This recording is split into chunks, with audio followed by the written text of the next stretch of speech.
അയർലൻഡിനെതിരായ ടി20 പരമ്പരയിലെ അപ്രതീക്ഷിത തോൽവിയുടെ ആഘാതത്തിൽ നിൽക്കുന്ന ഇന്ത്യൻ ക്രിക്കറ്റ് ടീം അടുത്തഘട്ട അഗ്നിപരീക്ഷയ്ക്ക് ഒരുങ്ങുകയാണ്. ഇംഗ്ലണ്ടിനെതിരായ 5 മത്സരങ്ങളുടെ ടി20 പരമ്പരയിലെ ആദ്യ പോരാട്ടം നാളെയാണ് നടക്കാനായിരിക്കുന്നത്. ടീമിന്റെ പ്ലേയിംഗ് കോമ്പിനേഷനുകളിലെ മാറ്റങ്ങൾ ഉൾപ്പെടെയുള്ള നിർണായക റിപ്പോർട്ടുകൾ പുറത്തു വന്നിട്ടുണ്ട്. ഈ അപ്ഡേറ്റുകളാണ് വീഡിയോയിലൂടെ നിങ്ങളുമായി പങ്കുവയ്ക്കുന്നത്. വീഡിയോയിലേക്ക് കടക്കും മുൻപ് ആദ്യമായിട്ടാണ് നിങ്ങൾ ഈ ചാനൽ കാണുന്നതെങ്കിൽ കൂടുതൽ ക്രിക്കറ്റ് അപ്ഡേറ്റുകൾക്കായി ചാനലൊന്നും മറക്കാതെ സബ്സ്ക്രൈബ് ചെയ്തു വെച്ചേക്കുക. ഇന്ത്യൻ സമയം നാളെ രാത്രി 10 മണിക്കാണ് മത്സരം ആരംഭിക്കുന്നത്.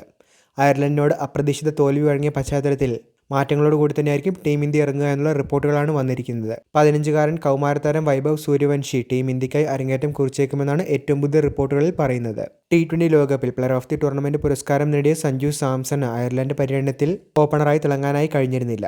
ആദ്യ മത്സരത്തിൽ 5 റൺസ് മാത്രം നേടിയ സഞ്ജു ഞായറാഴ്ച നടന്ന രണ്ടാം മത്സരത്തിൽ ഗോൾഡൻ ഡക്കായായിരുന്നു മടങ്ങിയിരുന്നത്. വൈഭവിന് 11ലേക്ക് അവസരം നൽകി മറ്റൊരു താരത്തെ പുറത്തിരുത്താൻ തന്നെയായിരിക്കും ടീം ഇന്ത്യ തയ്യാറാകുന്നത്. സഞ്ജു സാംസൺ, ഇഷൻ കിഷൻ, ശിവം ദുബെ എന്നിവരിൽ ഒരാളെ പുറത്തിരുത്തിയായിരിക്കും വൈഭവിനെ ടീം പരീക്ഷിക്കുക.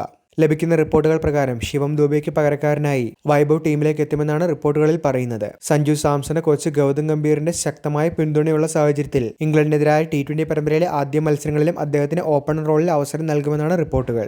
സഞ്ജു വൈഭവ് സഖ്യം ടീം ഇന്ത്യക്ക് വേണ്ടി ഓപ്പണിംഗ് ചെയ്യുമെന്നും ചില റിപ്പോർട്ടുകളിൽ സൂചിപ്പിക്കുന്നുണ്ട്. അതേസമയം അഭിഷേക് ശർമ്മ, വൈഭവ് സൂര്യവംശി സഖ്യം ഓപ്പണിംഗിലേക്ക് എത്തി സഞ്ജു സാംസൺ 1 ഡൗണിലായിരിക്കും ടീം ഇന്ത്യക്ക് വേണ്ടി ഇറങ്ങുക എന്നും ചില റിപ്പോർട്ടുകൾ പറയുന്നുണ്ട്. ശിവം ദുബെയുടെ പേരിനൊപ്പം തന്നെ അയർലൻഡ് പര്യടനത്തിൽ മികച്ച പ്രകടനം കാഴ്ചവെക്കാനാവാത്ത ഇഷൻ കിഷനെയും ടീം ചിലപ്പോൾ മാറ്റി നിർത്തിയേക്കുമെന്നും റിപ്പോർട്ടുകളിൽ പറയുന്നുണ്ട്. അങ്ങനെയെങ്കിൽ കിഷന് പകരക്കാരനായിട്ടായിരിക്കും വൈഭവ് ടീമിലേക്ക് എത്തുന്നത്. അയർലൻഡ് പര്യടനത്തിലെ ആദ്യ മത്സരത്തിൽ മികച്ച പ്രകടനം കാഴ്ചവെച്ച അഭിഷേക് ശർമ്മ ഓപ്പണിംഗ് സ്ഥാനം നിലനിർത്തുമ്പോൾ വൈഭവ് സൂര്യവംശി ആയിരിക്കും അഭിഷേകിനൊപ്പം ഓപ്പണിംഗിനായി എത്തുന്നത്. 1 ഡൗണായി മലയാളി താരം സഞ്ജു സാംസൺ എത്തുമ്പോൾ ക്യാപ്റ്റൻ എന്ന നിലയിൽ ശ്രേയസ് അയ്യരായിരിക്കും 4ാം സ്ഥാനത്തേക്ക് എത്തുന്നത്. അയർലൻഡ് പര്യടനത്തിൽ മോശം പ്രകടനം നടത്തിയ ശ്രേയസ് അയ്യർക്കും മികച്ച പ്രകടനത്തിലൂടെ തിരിച്ചു വരേണ്ടതായി തന്നെയുണ്ട്. രണ്ടാം മത്സരത്തിൽ മികച്ച പ്രകടനം കാഴ്ചവെച്ച തിലക് വർമ്മ 5ാം നമ്പറിലേക്ക് എത്തുമ്പോൾ സൂര്യൻ ഷഡ്ജയ്ക്ക് പകരം വാഷിംഗ്ടൺ സുന്ദർ ടീമിലേക്ക് തിരിച്ചെത്തിയേക്കും.